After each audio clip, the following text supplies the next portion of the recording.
Assalamualaikum warahmatullahi wabarakatuh. Oke, selamat siang menjelang sore Bapak-bapak dan Ibu-ibu. Ya, Gemes banget sih.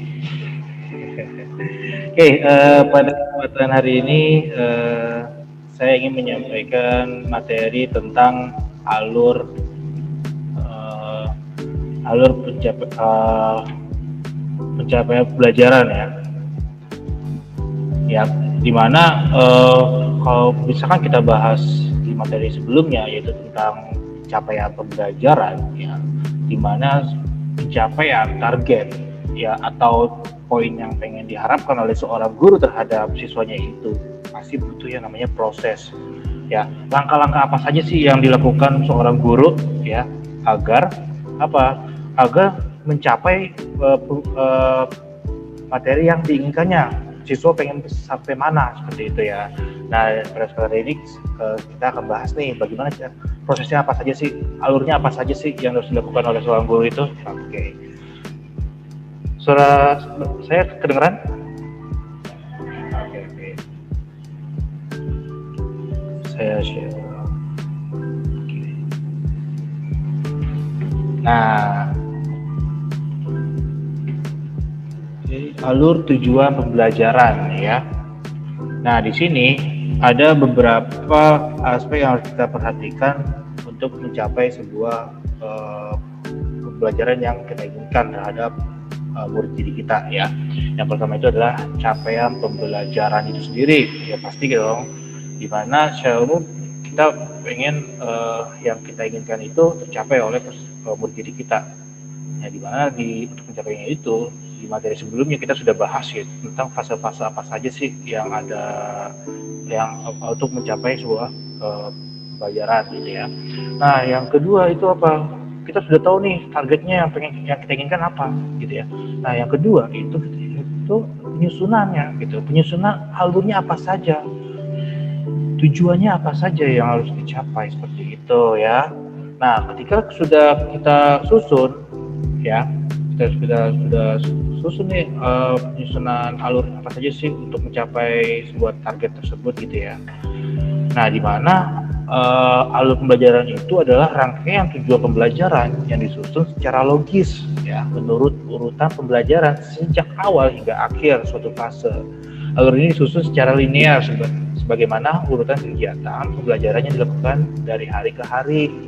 Nah, pasti Bapak Ibu ya pernah mengajar didik, pasti kan nggak mungkin istilahnya kita datang asal menyampaikan materi dari hari ke hari atau dari setiap pertemuan itu pasti ada materi yang ingin kita sampaikan ya. Nah, maka itu biasanya dari pemerintah kita sudah menyediakan yang namanya kompetensi dasar ya. DKD apa saja sih di mata mapel kita ini seperti itu ya. Nah, kalau kita sudah tahu nih alur yang ingin kita buat tujuannya apa saja, dilihat dari mana sih? Dilihat dari kompetensi dasar apa saja nih yang kita susun dari pertemuan satu ke pertemuan yang lain seperti itu ya. Nah, kalau misalkan sudah dapat nih mapel kita nih, misalkan dari sekolah sudah menyerahkan mapel A ke kita. Nah, yang dilakukan oleh seorang guru yaitu adalah mengembangkan kompetensi tersebut ya, mempelajari gitu ya, kira-kira metode apa saja yang ingin disampaikan kepada kepada peserta didik kita seperti itu. Nah, yaitu dengan apa? Pengembangan modul ajar ya. Mungkin kalau misalkan di SD, di SMP ya, mungkin sudah disediakan tuh namanya buku guru sama buku siswa ya. Buku siswa, di mana beda antara buku guru dan buku siswa. Nah, kalau buku guru itu biasanya berupa modul di mana modul itu seperti kayak RPP mungkin udah bukan kata asing lagi untuk Bapak Ibu dengar ya, dimana seperti kayak RPP namun dilengkapi dengan berbagai materi. Kalau misalkan di RPP kan hanya perencanaannya gitu ya, sistem penilaiannya seperti apa, tujuan seperti apa, indikatornya apa saja gitu ya, kegiatan intinya apa saja. Nah, di sini juga sekaligus ditambahkan materi pembelajarannya lengkap dengan aktivitas siswa seperti kayak penilaian sikap, penilaian pengetahuan, penilaian keterampilannya, dan asesmen untuk mengecek apakah tujuan pembelajaran itu dicapai.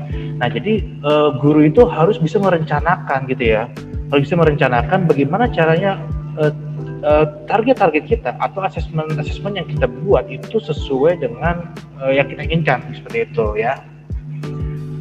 Sampai sini Bapak Ibu sudah mengerti?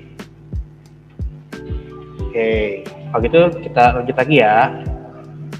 Nah, di sini ada 7 prinsip untuk penyusunan alur tujuan pembelajaran ya, yaitu sederhana dan informatif ya. Jadi itu seorang guru itu nggak boleh istilahnya tuh bikin murid itu kebingungan dengan apa, dengan kosakata yang kita ambil, habis itu yang membuat murid itu bingung apa sih, misalkan kayak terlalu banyak bercakap. Di sini guru itu harus bisa mengimprovisasi diri, yaitu membuat pembelajaran yang kita sharing, yang kita terapkan kepada peserta didik itu bisa diterima dengan baik oleh peserta didik kita. Nah, jadi harus benar-benar tuh harus benar informatif gitu ya. Nggak apa-apa sederhana, yang penting itu tercapai itu. Harus kontekstual ya, esensial, di mana konteksnya kita harus ada ya untuk belajar gitu ya, materinya harus ada, harus jelas benar-benar ya, berkesinambungan dengan materi hari ini dengan materi sebelumnya. Jangan sampai hari kemarin belajar desain, hari ini belajar video ya, gak mungkin sih. Kalau misalkan kita lihat dari kompetensi dasarnya ya, gak mungkin anak hari ini kemarin belajar desain, tiba-tiba pertemuan selanjutnya belajar video, pertemuan selanjutnya belajar animasi. Itu kembali lagi ke informatifnya ya, jadi nggak tercapai gitu ya. Kita maunya kemana gitu sebetulnya ya. Nah, bisa apa pengoptimalan 3 aspek kompetensi. Nah, ini kita akan bahas ya 3 aspek apa saja sih pada kompetensi tersebut gitu ya. Merdeka belajar ya, dimana kita harus memfokuskan segala pencapaian itu terhadap siswa kemampuannya di mana. Guru itu harus bisa beradaptasi, harus bisa informatif, harus bisa mencari kelebihan dan kekurangan peserta didik kita. Agar apa?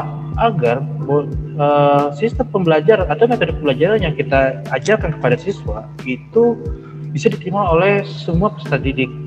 Habis itu operasional dan aplikatif ya, di mana media-media yang kita gunakan itu bisa membantu kita untuk menyampaikannya gitu ya. Itu adaptif dan fleksibel, jadi jangan sampai kaku ya. Kita mengajar itu harus enjoy gitu ya, harus enjoy. Kembali lagi pada prinsip kita sebagai seorang guru, sebagai tenaga pendidik, tenaga pelajar, gimana kita harus bisa enjoy dengan pekerjaan kita seperti itu. Nah, itu dari 7 prinsip alur tujuan pembelajaran itu sendiri ya. Next. Nah, dicatat. Nah, di sini ada terdapat 3 aspek pencapaian kompetensi ya. Catatannya adalah kompetensi itu sendiri, yaitu kata kerja yang menunjukkan keterampilan atau aksi. Kompetensi, konten, materi yang dipelajari apa. Biasanya variasi penggunaan keterampilan berpikir kreatif, kritis, dan tingkat tinggi. Ya, di mana 3 aspek ini guru harus bisa menguasainya gitu ya. Pasti guru mengajar, materi harus disiapkan, kompetensinya harus sudah dimatangkan gitu ya. Agar apa? Agar apa yang kita terapkan, apa yang kita praktekkan ke anak itu bisa lebih jelas lagi gitu ya. Variasi. Nah, yaitu kita praktek itu gak hanya A, B, C, D aja, tapi kita bagaimana caranya itu mengimprovisasi diri seperti yang saya bilang sebelumnya. Jadi guru itu harus benar-benar improvisasi, harus bisa menyesuaikan kemampuan anak itu untuk menangkap informasi yang kita dapat gitu ya. Oke, kita lanjut lagi. Nah, ini adalah contoh alur tujuan pembelajaran, yang dimana contoh misalkan domain itu, misalnya materinya apa sih hari ini? Oh, materinya itu adalah bilangan gitu ya. Di sini ada capaian pembelajarannya di akhir fase E. Ya, biasanya nih kalau fase E itu untuk kelas berapa? Ada yang tahu nggak Bapak Ibu materi sebelumnya? Ya, untuk SMK ya, biasanya untuk kelas 11 sampai 12. Ya, jangan sampai salah. Betul nggak saya? Jangan saya yang salah. Nah, peserta didik dapat menggeneralisasi sifat-sifat operasi bilangan. Ini adalah mungkin yang dari referensi dasarnya ya. Bisa di sebentar. Oke, terima kasih. Dan logaritma, nah ini adalah materinya ya tentang bilangan. Itu materi bilangan, tapi kompetensi dasarnya apa? Itu beda ya. Materi kompetensi dasar beda. Habis itu apa? Baru masuk ke tujuannya, gitu ya. Tujuannya itu siswa mampu apa deh? Ini adalah penilaian checklist yang di assessment seperti itu. Siswa mampu menyatakan bilangan berpangkat bulat positif. Wah, kita tes tuh setiap anak. Oh, ternyata kalau misalkan bisa, berarti hampir berapa persen nih anak yang bisa menyatakan bilangan berpangkat bulat positif. Oh, ternyata hampir bisa 70%. Maka ya ibarat guru itu bisa sudah mencapai target ya. Misalnya kalau misalnya target guru itu bisa 75%, 80% gitu ya. Itu dianggap tujuannya pertama itu sudah masuk ke dalam pencapaian ya, seperti itu ya. Nah, siswa mampu menerapkan sifat-sifat bilangan berpangkat bulat positif. Habis itu seterusnya seperti itu. Nah, misalkan ini adalah kompetensi dasar yang pertama gitu ya. Misalkan 3.1 gitu ya. Nah, habis itu apa lagi? Ini masih sama ya, tapi lebih ke ini ya, lebih rumit lagi gitu ya.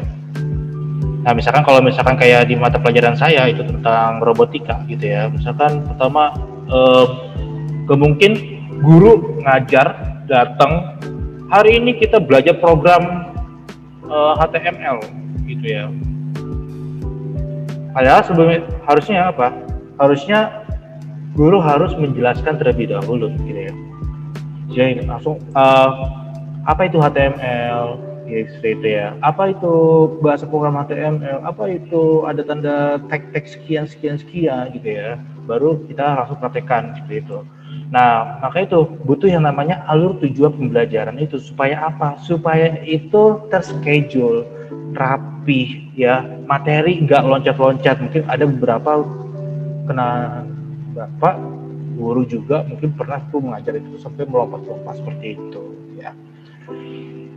Nah, itu adalah satu alur dari tujuan pembelajaran. Mungkin sampai sini ada yang ingin ditanyakan. Mungkin Bu Amel silakan. Oh, Pak Arif, oke, Bu silakan. Arif, punten di unmute dulu, nggak kedengeran suaranya. Ya, baik Pak Danu, tadi saya menyimak apa yang Pak Danu sampaikan. Alhamdulillah memberikan wawasan ya, memberikan pemahaman yang baru juga. Ini ya, banyak yang baru saya ketahui ya. Ada yang ingin saya sampaikan Pak Danu, bagaimana misalkan kalau alur pembelajaran itu tidak ngaclok gitu, Tidak sesuai gimana, gitu, apakah nantinya berdampak pencapaian pembelajarannya tidak sampai atau gimana gitu. Terima kasih Pak Danu. Mungkin ada yang lain untuk yang lain sudah? Oke, diambil dulu Pak Arif.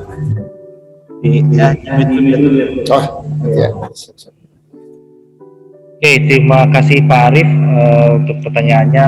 Bagaimana caranya ketika kita menjalankan rencana pembelajaran kita, tapi tidak sesuai dengan pencapaiannya? Mungkin ada beberapa aspek yang harus kita pikirkan. Yang pertama, kalau misalkan kata guru saya yang pernah mengajar itu, kadang rencana itu tidak sesuai dengan kenyataan ya. Nah, kadang apa yang kita rencanakan tidak sesuai dengan yang di lapangan, seperti itu. Nah, yang harus kita lakukan apa? Biasanya lagi kita harus menginfo. Kalau misalkan ada cara pertama itu, contoh misalkan nih, siswa mampu mengkategorikan suatu pola bilangan sebagai barisan aritmatika atau barisan geometri. Modul 1 jam pelajaran 1 ya, satu, misalkan anggap aja satu ini satu pertemuan ya, anggap aja satu pertemuan atau satu ya, satu pertemuan di mana apa kita cukup nih ya, apakah kita cukup satu tujuan ini bisa sampai dengan pencapaiannya. Kalau misalkan ternyata sampai satu hari itu tidak cukup, biasanya guru untuk mengakali, untuk mengatasi permasalahan itu bisa kita beri tugas ya, tugas mandiri seperti itu ya. Supaya apa? Supaya ketika guru sudah menyampaikan materinya, kita bisa menyelipkan materi tambahan itu di dalam tugas, di mana diharapkan murid itu bisa mempelajari tugas yang guru berikan seperti itu ya. Atau biasanya tuh pengalaman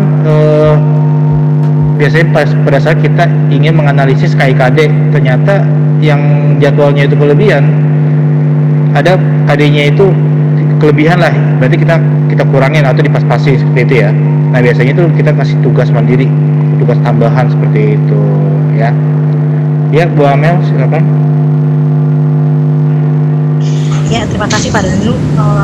Cuman hanya ingin Pak Danu, saya memang kalau pembelajaran itu biasanya memang saya masukin hanya 1 KD ya. Ya. Biar nanti ada hasilnya itu penilaian kepada siswanya.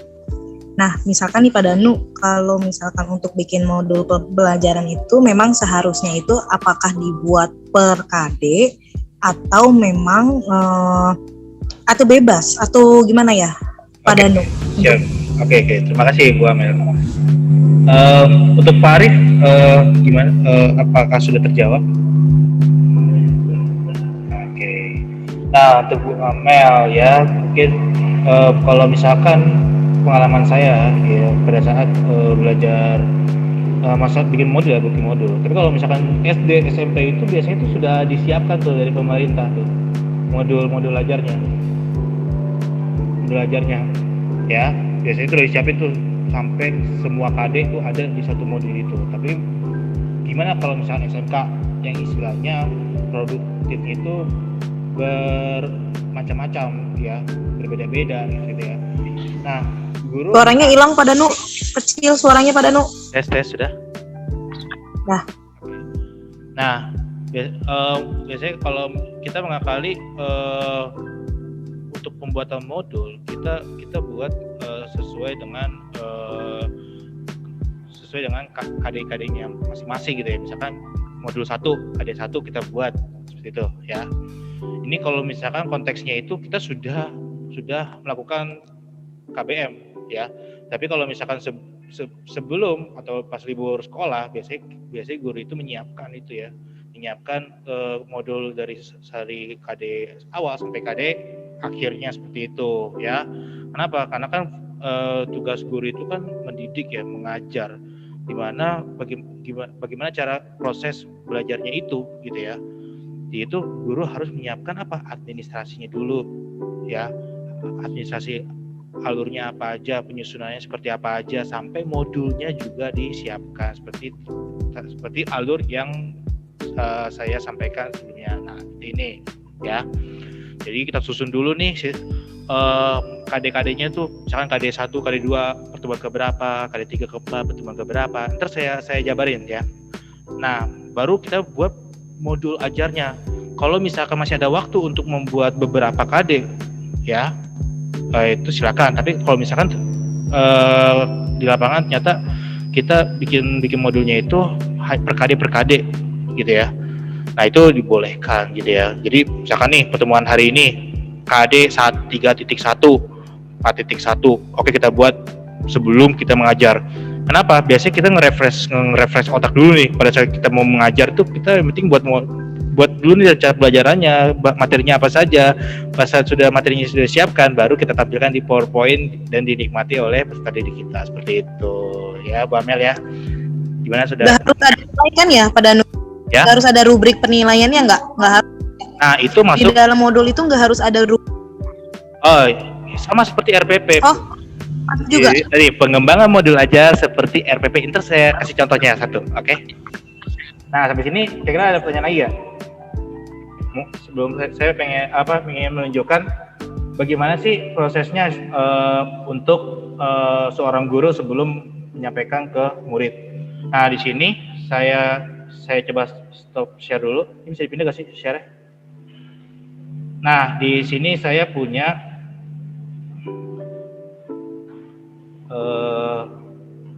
salah satu contoh ya, contoh administrasi guru. Maaf ini dari sekolah sebelumnya ya, tapi sebagai pembelajaran aja. Nah, biasanya pada saat guru sudah mendapatkan materi pembelajarannya, hal yang harus disiapkan apa supaya kita tidak lengkap materinya ya. Nah, yang pertama itu kita harus tahu KIKD yang kita pakai apa ya. KIKD-nya nih, misalkan saya di multimedia, animasi 2D dan 3D, kita harus tahu dulu kegiatan intinya ya, kegiatan inti 3-4. Kalau misalkan untuk guru agama, guru PKN itu ada kegiatan inti 1-2 ya. Kegiatan inti 1 itu apa? Tentang penilaian sikap terhadap apa? Sikap terhadap spiritual, terhadap ketuhanan ya, atau agamanya masing-masing. Kompetensi inti kedua apa? Yaitu tentang sosial, penilaian sikap secara sosial ya. Nah, baru yang ketiga itu pengetahuan, yang keempat itu keterampilan. Nah, itu guru harus tahu. Selanjutnya, nah, ini adalah KD-KD, ini contoh KD-KD-nya ya. KD-KD untuk yang animasi ya. 31 sekian. Nah, ini sudah dialokasikan nih, misalkan waktu untuk 31 itu 12 jam, misalkan emang jam animasi itu 12 jam 1 minggu, berarti ini hanya 1 minggu.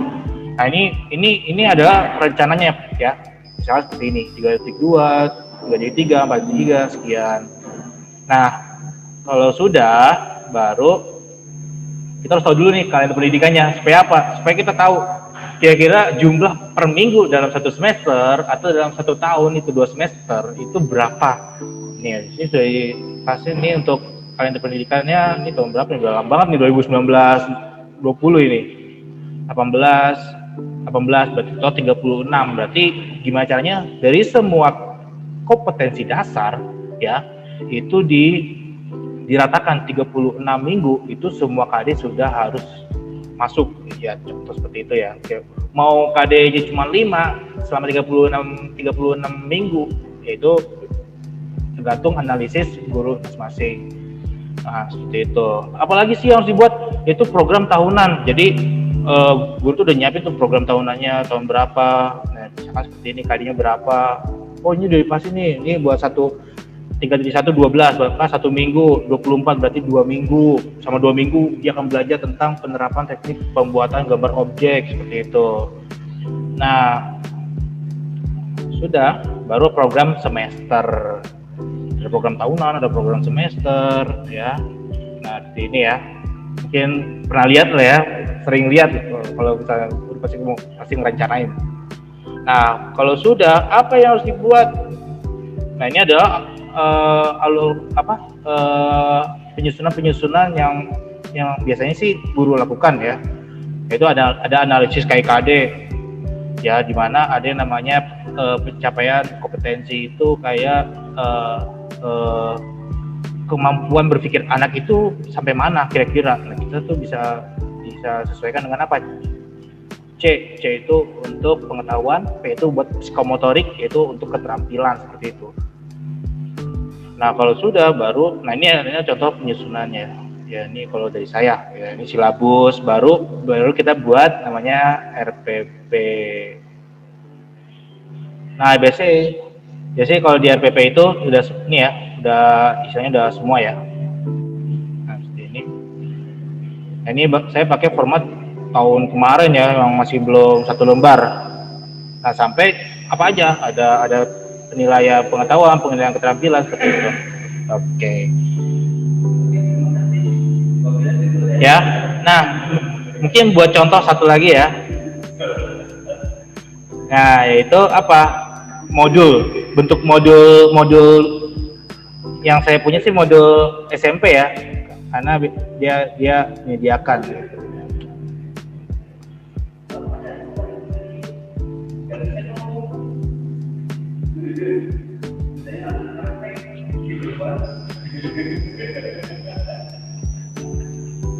Nah, ini contoh mungkin buat referensi Bapak Ibu guru kalau mau mengajarkan anak ya.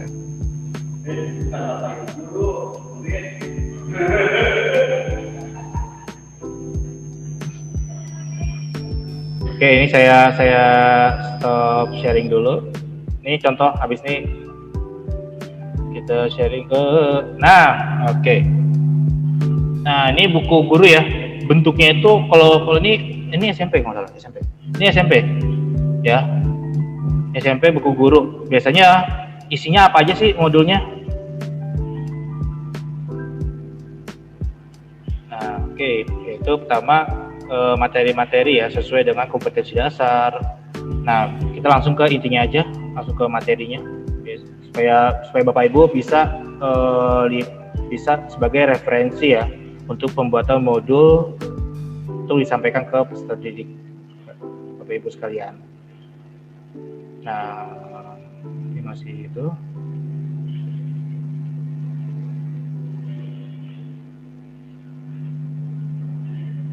Ini masih penjelasan tentang kayak kognitif, psikomotorik ya. Lanjut ke materi.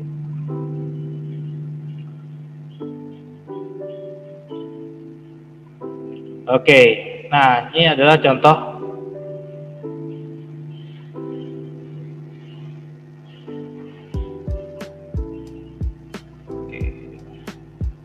masih ya.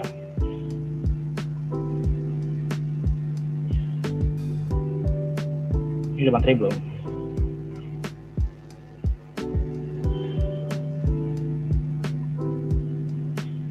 Oh, ini masih materi.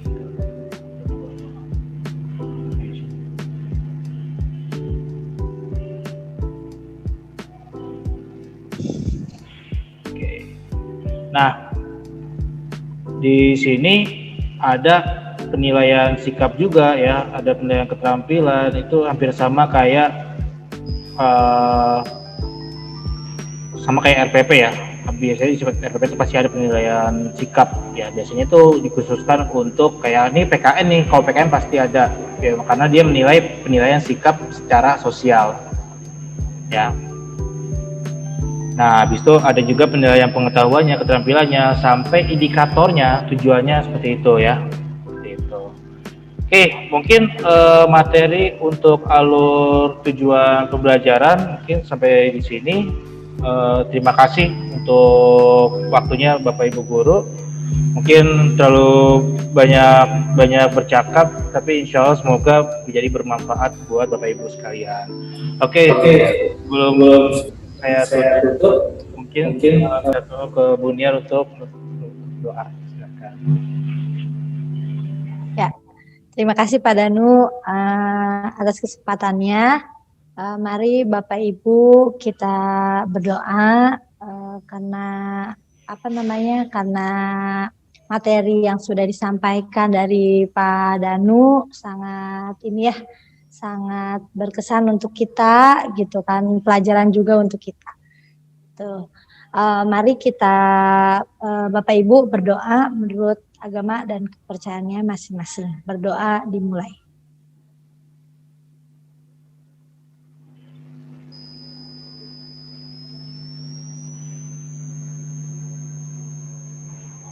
Berdoa selesai. Oke, terima kasih Buniar untuk penutupnya. Terima kasih Bapak dan Ibu guru. Saya cukupi hari ini. Assalamualaikum warahmatullahi wabarakatuh. Waalaikumsalam warahmatullahi wabarakatuh.